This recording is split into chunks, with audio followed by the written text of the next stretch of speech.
Olá, queridos! Sejam bem-vindos novamente ao nosso programa Profecias Bíblicas, Esperança das Nações.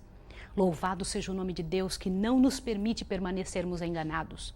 O Senhor Deus sempre abre um leque de informações para que nós possamos trabalhar, viver e adorar da forma correta. Bendito seja o nome de Jesus, porque você voltou, porque está conosco novamente. Chame seus amigos todos para que estudem conosco. Hoje nós vamos abrir a Bíblia, falar de coisas grandiosas e interessantes para que a sua vida possa mudar, para que você tenha um conhecimento da maneira como Deus esperava que você tivesse. Vamos orar juntos agora? Vamos falar com o Senhor Deus a respeito das coisas que nós queremos que entrem em nosso coração, dando a Ele autoridade para estar conosco? Vamos orar? Então vamos lá. Misericordioso Deus e Pai, bendito, sagrado seja o Teu nome. Nós queremos Te pedir perdão, Senhor, por todas as vezes que Te adoramos de forma errada. Queremos aprender da Tua palavra, queremos fazer o correto e queremos entregar o nosso coração. Em nome de Jesus, envia-nos o Teu Santo Espírito, o professor do céu, em nome de Cristo. Amém, Senhor. Queridos, hoje nós vamos entender uma coisa grandiosa. Lembra-se uma retrospectiva da estátua, o sonho de Nabucodonosor? Consegue se lembrar? Aqueles detalhes claros e abertos que o nosso Deus mostrou a respeito daquilo? Eram vários reinos. Era a Babilônia, Medo-Pérsia, a Grécia, Roma e a Europa dividida. Lembra-se também do capítulo 7 do sonho que Deus deu agora para Daniel, não para Nabucodonosor, para Daniel, de 4 animais diferentes uns dos outros, leão com asas, urso com 3 costelas na boca, aquele leopardo com 4 asas e 4 cabeças, e o animal terrível e espantoso com 10 chifres. Lembra-se? Bem parecido com a estátua, tudo igual à estátua. Só que a diferença deste sonho agora, que mostra uma coisa nova, era o fato de que entre os 10 chifres surgiu um chifre pequeno. Aquele chifre pequeno falava blasfêmias, aquele chifre pequeno fazia guerra contra os santos de Deus, aquele chifre pequeno, ele blasfemou do nome de Deus e mudou os tempos e as leis, perseguiu o povo do Senhor. Lembra-se disso? E nós vimos que o anjo de Deus não foi ser humano algum.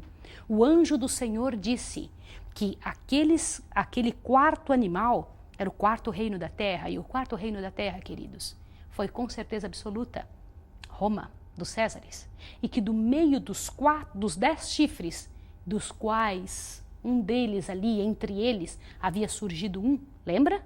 Lembra esse chifre pequeno? Os 10 chifres a gente sabe que é a Europa. Até dei para você os nomes de todos os reinos que hoje se transformam, que acabaram se tornando esses países da Europa que nós temos hoje em dia. E aquele chifre pequeno que surgiu e fez guerra contra os santos, que mudou os tempos e as leis e ficou durante um tempo, 2 tempos e metade de um tempo regendo a terra, lembra-se disso? E que durante o tempo em que esse chifre pequeno estava falando blasfêmias, fazendo o seu reino aqui na terra, estava acontecendo o julgamento no céu. Isso não é coisa muito séria? Isto você tem que guardar na sua memória. Mas, querido, eu preciso te falar algo muito sério antes de continuarmos o capítulo 7 de Daniel. Querido, querida, nós temos informações claras e definidas da Santa Bíblia a respeito de como devemos viver, como devemos adorar, o que devemos pensar. Deus, ele sempre abre um leque muito claro das verdades dele para que você e eu possamos compreender estas verdades. Se por acaso alguma dessas verdades feriu o seu coração, eu te peço em nome de Jesus Cristo que continue estudando, porque Deus, ele vai mexer naquilo que te incomoda, naquilo que está errado, para que você possa banir da sua vida e mudar de atitude. Aquele chifre pequeno proferiria palavras contra o Altíssimo, destruiria os santos do Altíssimo, cuidaria em mudar os tempos e as leis. Eles serão entregues nas suas mãos por um tempo, 2 tempos e metade de um tempo. Continua. Mas o tribunal se assentará em juízo e lhe tirará o seu domínio, para o destruir e desfazer até o fim. Que tribunal? O tribunal celestial tiraria o domínio daquele chifre pequeno. Veja o verso 27.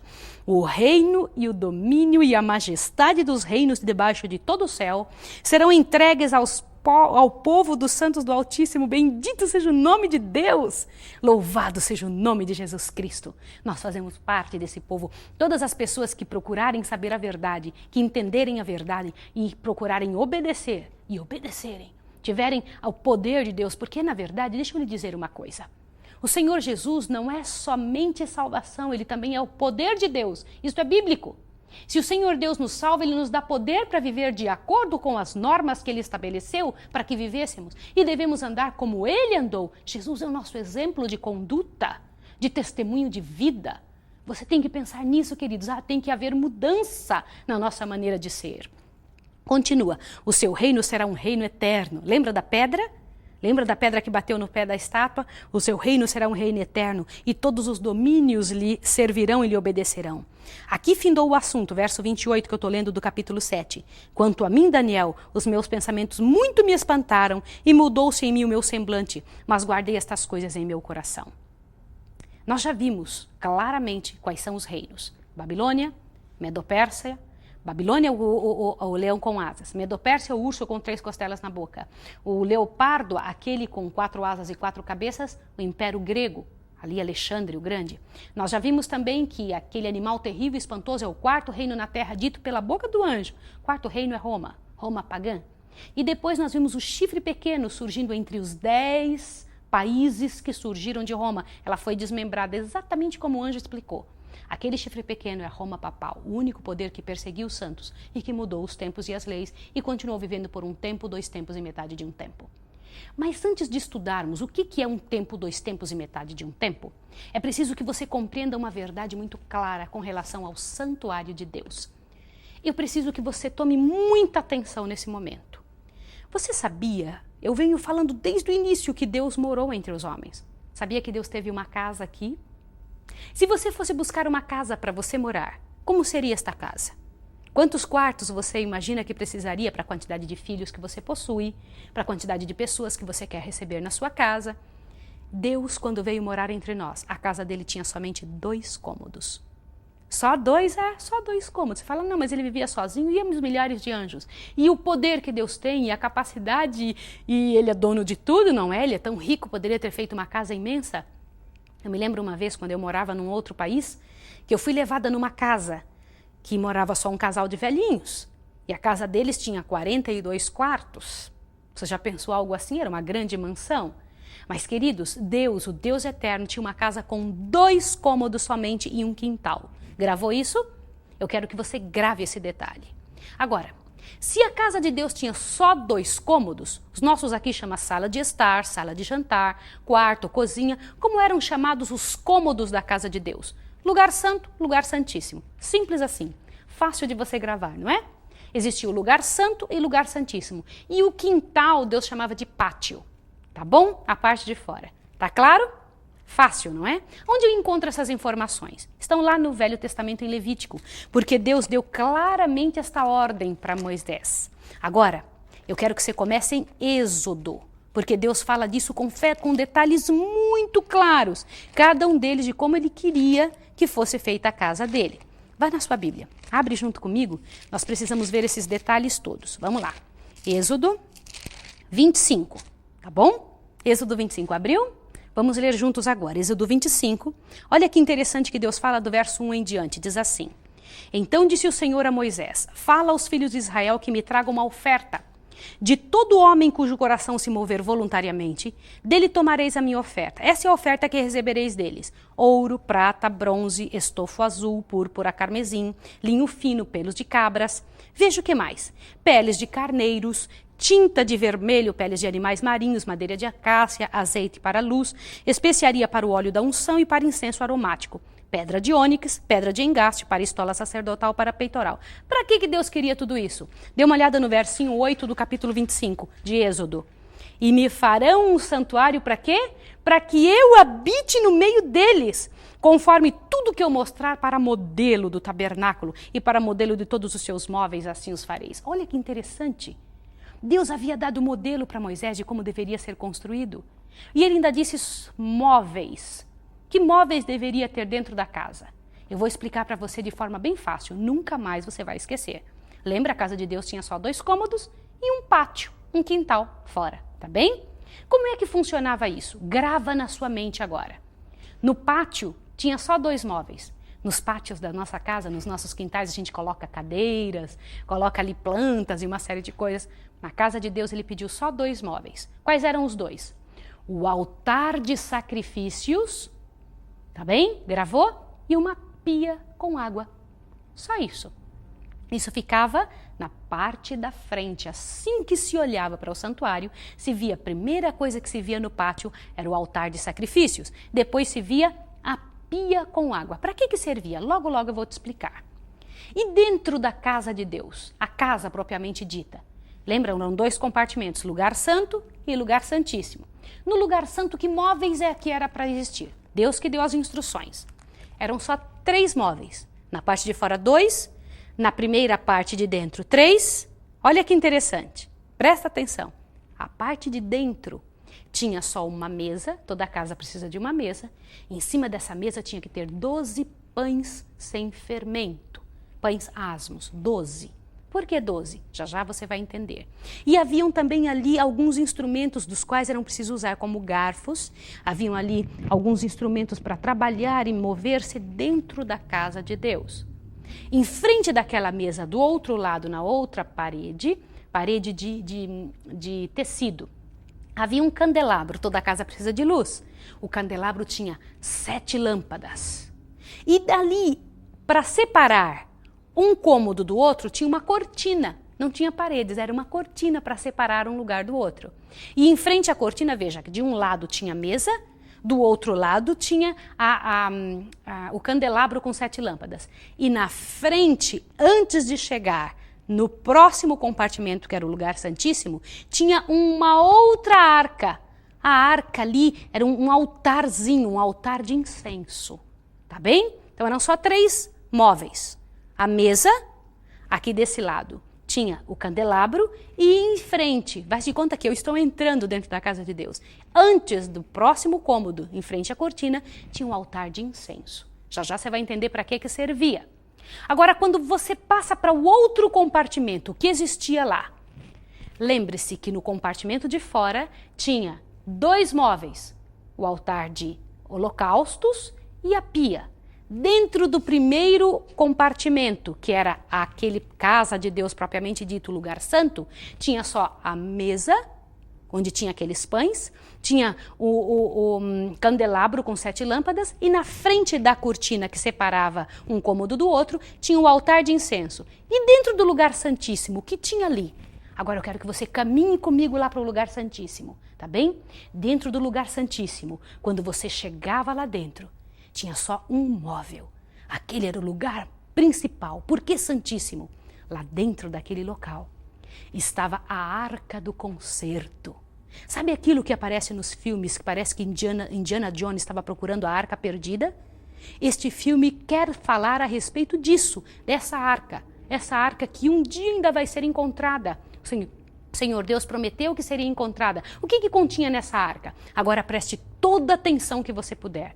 Dentro da arca, esta arca que estava no lugar santíssimo, continha as tábuas dos 10 mandamentos, aquelas escritas pelo dedo de Deus. A única parte na Bíblia que não foi escrita por homem algum, foi o próprio Deus que escreveu. A escrita, a caligrafia dele, imagina que coisa fabulosa. E não podia ter pensamento de homem algum, tinha que ser o que vinha da cabeça dele. Aquilo que ele escreveu de forma simples é o que ele queria que fizesse, para que nenhum homem colocasse um pouco mais nem a menos, tá bem? Então, dentro da arca, tinha ali a tábua dos 10 mandamentos. Tinha também a vara de Arão que floresceu. Um dia você vai entender o que é. E um pouquinho do maná, que era o alimento que Deus fazia cair do céu lá para os egípcios, para os judeus, o povo que saiu do Egito. E em cima daquela arca, coberta por uma tampa chamada propiciatório, ali em cima daquela arca toda de ouro, tinha 2 querubins. 2 querubins. No meio dos querubins ficava o Shekinah divino, a glória de Deus. Interessante, não é? Pois esta era a parte onde Deus morava pessoalmente. Este Senhor Deus que morava ali nesse local, o próprio Deus eterno, que ali ele ficava, imagine que coisa impressionante. Ele permanecia ali e o povo de Deus via que quando um cordeiro era apresentado lá fora, e eu quero que você preste bastante atenção, o Deus do céu aceitava e o povo via a presença do Deus eterno. Queridos, essa é uma das coisas mais sérias que alguém pode entender. O que acontecia ali naquele tabernáculo? Qual era a intenção de Deus em vir morar com os filhos? Era mostrar para os seres humanos dessa terra o que acontece no céu por nós. Naquele santuário da terra é demonstrado o que acontece no céu, no santuário celestial. Você sabia que existia um santuário celestial? Porque o que Deus mostrou para Moisés para construir era uma réplica, era um exemplo de como existe no céu. E como eu sei que existe um santuário no céu? Você sabia que na sua Bíblia, em Hebreus, fala abertamente do santuário celestial? Aonde Jesus entrou, um santuário feito por Deus e não por homens? Você quer ler isso na sua Bíblia? Abra a sua Bíblia, vamos lá, juntos, no Novo Testamento. Você fala, ai Maísa, não quero ver só Velho Testamento. Vamos ver estas coisas no Novo Testamento, queridos. A Bíblia nunca se confunde. Tudo que existe no Velho Testamento tem que existir no Novo. Por quê? Porque é o mesmo Deus, é o mesmo autor. Vai lá para a sua Bíblia em Hebreus 8 e 9, mas vamos começar com Hebreus 8. Abriu sua Bíblia? Vamos ler juntos, olha. O ponto principal do que estamos dizendo é que temos um sumo sacerdote tal, que se assentou à destra da majestade nos céus, fazendo o quê? Veja o verso 2. Como ministro do santuário e do verdadeiro tabernáculo que o Senhor fundou e não o homem. O que isso quer dizer? Por que aqui na Bíblia diz do ministro do santuário e do verdadeiro tabernáculo que o Senhor fundou e não o homem? E se você continuar lendo bem claramente todo o capítulo 8 e o capítulo 9, você vai ver que Deus explica através da boca de Paulo bem claramente o santuário antigo e o santuário celestial, onde Jesus está agora na presença do Pai. Jesus está agora no lugar santíssimo do santuário celestial. Mas o que acontecia ali? Agora eu quero toda a sua atenção. Não deixa nada te atrapalhar. Por que Deus trouxe uma réplica de onde ele morava para aqui para a terra? Presta atenção. Lembra-se que para Adão, quando Adão pecou, o Senhor Deus mostrou para ele, para Adão, como resolver o problema do pecado? Queridos, não existe como resolver o problema do pecado sem sangue, sem derramamento de sangue. Lembra do cordeirinho que Adão teve que matar por causa de seu próprio pecado? Aquele cordeiro, ele era uma representação do Cordeiro de Deus que tira o pecado do mundo, que é o Senhor Jesus Cristo. Por isso que a Bíblia fala que desde o início Jesus estava morto. Lembra disso? Lembra disso, que Jesus já se considerava morto? Por quê? Porque morreu um cordeiro no lugar dele. Queridos, a matança de cordeiros era para lembrar o povo que o Cordeiro de Deus um dia viria. Aquilo era como se fosse um tipo de Jesus Cristo que um dia viria, tá bem? Pense nisso.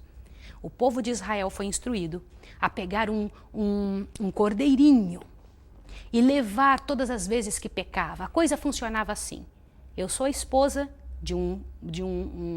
do Leandro, e todas as vezes que eu pecava, eu deveria chegar para o meu esposo e falar para ele, nós pecamos, fizemos tal coisa. E meu esposo, então, pegava um cordeirinho de 1 ano, sem defeito, não podia ter defeito algum, não podia ter mancha, e levava naquela primeira parte do santuário, no pátio, ali no altar de sacrifícios. E ao chegar ali, ele pegava o cordeiro, colocava em sua frente, na frente do sacerdote. Presta bem atenção nisso. E com as mãos em cima do cordeiro, ele confessava o pecado, simbolizando que o pecado que nós havíamos cometido estava passando para o cordeiro.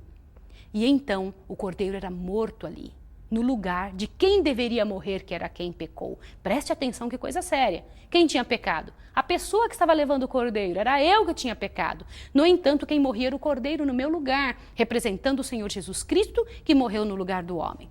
Ali o cordeiro, a carne do cordeiro era colocado em cima do altar de sacrifícios e o Senhor Deus aceitava, fogo vinha do céu e consumia aquele cordeiro. E o que era feito com o sangue? Agora preste atenção. O sacerdote pegava o sangue daquele animal e levava o sangue daquele animal para dentro do santuário. E por que levava para dentro do santuário, queridos? Isso é muito sério. Para quê? Qual era a intenção em fazer isso? Com o sangue na mão, o sacerdote passava pela pia, lavava, ele levava numa vasilhinha, não era nas mãos dele, era dentro de uma vasilhinha, o sangue era ali. Só que antes de entrar na casa de Deus, ele lavava as mãos, os pés, ele se lavava. Representando o batismo. Ninguém pode chegar na presença de Deus sem o batismo, tá bem? Ao entrar dentro do santuário, no primeiro compartimento, lugar santo, ele passava pela mesa, passava pelo candelabro e ia lá na frente, ali onde estava aquele altar de incenso. Além de oferecer incenso, que segundo a Bíblia em Apocalipse diz que o incenso são as orações dos santos, oração das pessoas, Presta atenção.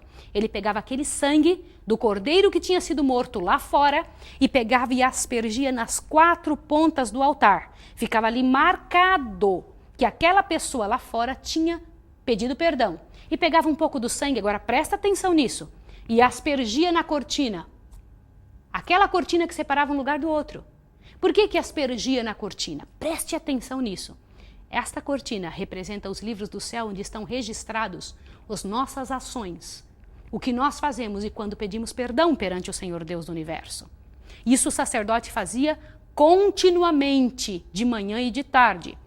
Todos os dias, pessoas eram levadas na presença do Senhor através daquele sangue, entendeu? O representante do povo era o sangue do Cordeiro, assim como o representante nosso no céu é o Senhor Jesus Cristo. Veja o paralelo, que coisa linda. Tem que ficar claro isso na sua mente para você entender o que está acontecendo no céu por nós.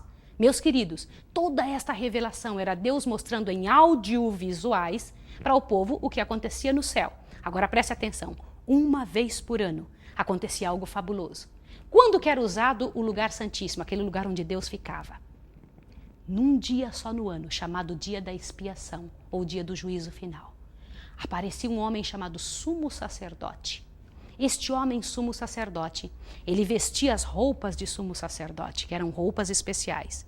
E ele chegava lá fora, e então ele tocava uma trombeta dizendo o seguinte: dentro de 10 dias vai acontecer o dia do juízo final. As famílias todas que moravam ao redor do tabernáculo colocavam a sua mente para pensar: o que eu fiz de errado? Como é que foi minha vida?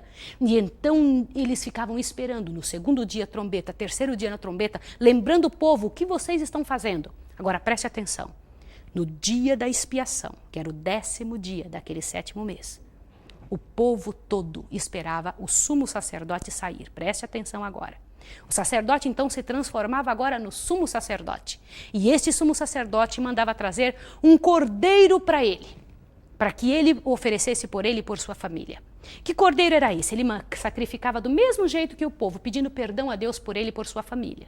E quando ele acabava de fazer esse trabalho, ele mandava trazer 2 bodes. É muito importante você entender isso. O que significavam esses 2 bodes? Um era um bode para o Senhor, outro era o bode para Azazel. Isso tudo está em Levítico 16. E no próximo estudo nós vamos detalhar isso que estamos lendo, tá bem? Este bode Azazel era aquele que representava Satanás. O bode para o Senhor representava Jesus.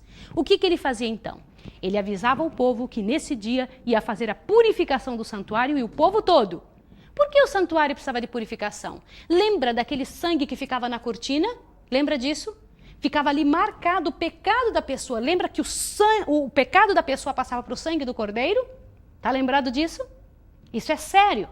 Neste dia especial chamado dia da expiação, o bode que era para o Senhor, eu quero que você grave bem isso, ele era morto pelos pecados do povo todo e pelo santuário. Era queimado ali o corpo lá no pátio, no altar de sacrifícios, e o sangue então, agora eu quero que você preste bastante atenção, daquele bode, o sumo sacerdote, depois de lavar as mãos, passava para dentro do lugar santo. Agora acompanhe-me nessa trajetória. Passava para dentro do lugar santo e não apresentava este sangue antes da cortina. Ele passava após a cortina e entrava no lugar santíssimo. E lá no lugar santíssimo, ele tirava então na presença de Deus, com o sangue daquele bode, e aspergia, tirava aquela tampa de cima daquela arca da aliança e aspergia em cima da tábua dos 10 mandamentos, significando: Senhor, nós cometemos um pecado contra e quebramos as tuas leis e estamos trazendo sacrifício pelo nosso pecado. E então ele limpava todo aquele lugar que estava cheio de incenso que ele colocava ali. Era algo muito solene. E então o que ele fazia? Me acompanhem mais esse detalhe. Então o sumo sacerdote pegava tudo que existia ali dentro, a cortina suja com os pecados do ano inteiro e tudo que existia que não estava correto, e então levava lá fora no pátio onde estava esperando aquele bode, o bode Azazel. Lembre-se que ele não morria pelo pecado de ninguém, ele não representa Jesus. Jesus era o outro bode que morreu. Ele recebia os pecados porque ele era o autor dos pecados. Jesus só resolve os problemas e os pecados de quem o aceita como Salvador. E de quem não aceita? Recai sobre eles mesmos e sobre o inimigo. Olha que coisa séria. Esse negócio é muito sério, isso representava o grande plano da redenção de Deus. Todas as coisas que aconteciam e que vão acontecer, pela graça de Deus, até o final dos tempos. E então o que acontecia?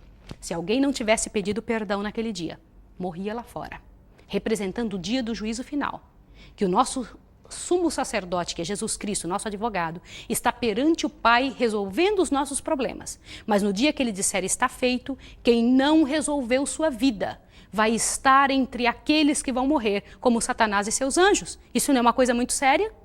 Preste atenção nisso, meu querido, minha querida. É preciso você compreender essas verdades com amplitude. Daqui para frente, nos nossos próximos estudos, nós vamos todo momento falar sobre o santuário celestial, porque a partir de Daniel 8, todo o tempo a Bíblia fala sobre o santuário celestial e o santuário da terra. Deus tenha misericórdia de nós e nos ajude e nos conceda aquilo para o qual nascemos. Eu quero orar com você agora.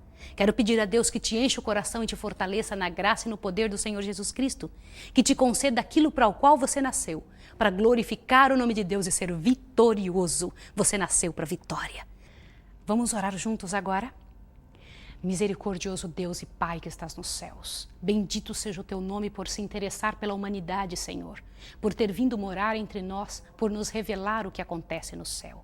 Glorioso seja o teu nome também pela oportunidade que nos dás de termos o Senhor Jesus Cristo, teu Filho, aquele que se entregou por nós, aquele que está aí à tua direita, Senhor, intercedendo por nossa vida. Queremos te pedir que abençoe a pessoa que está em casa. Louvado e bendito seja o teu nome por ela estar estudando conosco e amplia os nossos horizontes para entendermos a tua vontade. Em nome de Jesus Cristo, aquele que está no lugar santíssimo do santuário celestial, nós rogamos e agradecemos. Amém, Senhor. Deus abençoe você e sua família e até o próximo estudo.